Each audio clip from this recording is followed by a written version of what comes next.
এখানে বাঁশি বাজে আছে, ট্রেন চলে, তাই তো? তাহলে এখানে হচ্ছে আমি কারক এখানে পড়ানো হচ্ছে। তো বাঁশি বাজে, কি বাজে না বাঁশি বাজে। এখানে কি আমরা যখন কি দিয়ে প্রশ্ন করবো কর্তাকে, তখন যেটা পাবো সেটা হচ্ছে কি কর্মকারক। যে করে সে কর্তা, যা করে তা কর্ম, তাই তো? তাহলে এখানে বাঁশি বাজে, বাঁশি কিন্তু এখানে নিজে নিজেই বাজছে। তাই কি বাজছে এখানে, রহিম বাঁশি বাজায় বা শ্যাম বাঁশি বাজায়, ওসব কিন্তু কিছু নাই। তাহলে বাঁশি বাজে, তার মানে এখানে এটা হচ্ছে কর্মকারক। হ্যাঁ, এখানে যদি দেয়া থাকতো যে রহিম বাঁশি বাজায়, তাহলে কিন্তু রহিমটা এখানে হতো কর্তৃকারক।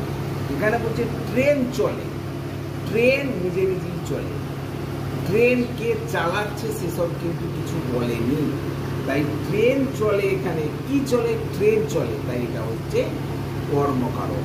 যদি বলা হতো যে সুবর্ণ ট্রেন চালায়, সেক্ষেত্রে কিন্তু কি হতো না, সেক্ষেত্রে কি হতো না, সেক্ষেত্রে আমরা হচ্ছে সুবর্ণকে বলতাম কর্তৃকারক। এখানে ট্রেন চলে মানে ট্রেন নিজে নিজেই চলে, তাই এখানে হচ্ছে ট্রেন চলেটা হচ্ছে কর্ম।